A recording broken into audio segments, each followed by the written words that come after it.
Hello viewers, నా పేరు లీలా. నేను మనవి వెల్త్ ప్రైవేట్ లిమిటెడ్ అనే కంపెనీని రిప్రజెంట్ చేస్తున్నాను. ఈరోజు మీ ముందుకు ఒక ఇంట్రెస్టింగ్ టాపిక్‌తో అయితే వచ్చానండి.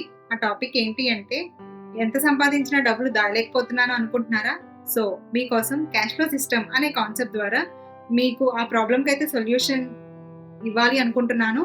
సో, క్యాష్ ఫ్లో సిస్టమ్ అంటే ఏంటి? ఏదైతే మీకు ఇన్‌కమ్ వచ్చిందో, ఆ ఇన్‌కమ్‌లో నుంచి మీ ఎక్స్‌పెన్సెస్‌ని ఎలా మేనేజ్ చేస్తున్నారు అనే దాన్ని క్యాష్ ఫ్లో సిస్టమ్ అంటామనమాట. ఈ క్యాష్ ఫ్లో సిస్టమ్‌ని ఒక ఫార్ములా ద్వారా మనం మేనేజ్ చేయొచ్చండి. ఆ ఫార్ములా ఏంటి అంటే 30, 30, 40 ఫార్ములా అనమాట. అసలు ఈ 30, 30, 40 ఫార్ములా ఏంటి అంటే, ఇప్పటివరకు మా వీడియో చూసారు అనుకుంటే గనక మీకు ఒక ఐడియా వచ్చుండొచ్చండి.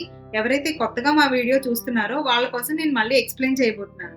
ఈ 30, 30, 40 ఫార్ములా ఏం చెప్తుంది అంటే, మీకేదైతే ఇన్‌కమ్ వచ్చిందో, ఆ ఇన్‌కమ్‌లో నుంచి 30-40% అయితే మీ ఇన్వెస్ట్‌మెంట్స్ కోసం, 20-30% అయితే మీ వాంట్స్ కోసం, మిగిలిన 20-30% అయితే మీ నీడ్స్ కోసం మీరు అలోకేట్ చేసుకుంటే గనక మీ ఫైనాన్సెస్ అనేది మీరు మేనేజ్ చేసుకోవచ్చు.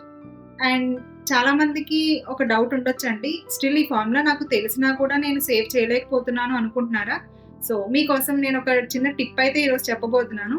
ఆ టిప్ ఏంటి అంటే, మీకు జనరల్‌గా ప్రతి ఫ్యామిలీలో 2 ఆర్ మోర్ బ్యాంక్ అకౌంట్స్ అయితే ఉంటాయి కదా!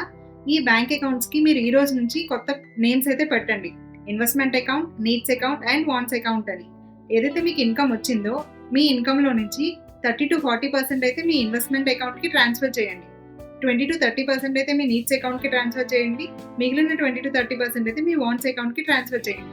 ఇలా ట్రాన్స్‌ఫర్ చేయడం వల్ల ఏంటంటే, మీ ఇన్వెస్ట్‌మెంట్ అకౌంట్‌లో మీరేదైతే ఆహ్, అమౌంట్ ట్రాన్స్‌ఫర్ చేశారో, దాన్ని నేను నా నీడ్స్ కోసం గానీ, నా వాంట్స్ కోసం గానీ నేను యూజ్ చేయను అనే కండిషన్ అయితే పెట్టుకోండి. ఇలా పెట్టుకోవడం వల్ల ఏంటంటే, మీ ఫైనాన్సెస్ అనేవి మీ కంట్రోల్‌లో ఉండటానికి ఛాన్సెస్ ఉన్నాయి. అండ్ ఆహ్, ఈ ఫైనాన్సెస్ గురించి ఏమన్నా డౌట్స్ ఉంటే గనక మీరు కామెంట్ సెక్షన్‌లో పిన్ చేయొచ్చండి.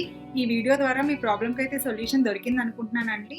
అండ్ ఇటువంటి ప్రాబ్లమ్స్ మీ ఫ్రెండ్స్‌లో గానీ, ఫ్యామిలీలో గానీ ఎవరైనా ఫేస్ చేస్తున్నారు అనుకుంటే ఈ వీడియోని షేర్ చేయొచ్చు. అండ్ ఇన్వెస్ట్‌మెంట్ రిలేటెడ్ గానీ, ఇన్స్యూరెన్స్ రిలేటెడ్ గానీ ఆర్ ఈ వీడియోలో చెప్పిన కంటెంట్ రిలేటెడ్ గానీ ఏమన్నా మీ డౌట్స్ ఉన్నా గానీ మీరు కామెంట్ సెక్షన్‌లో పిన్ చేయొచ్చు. Thanks for watching.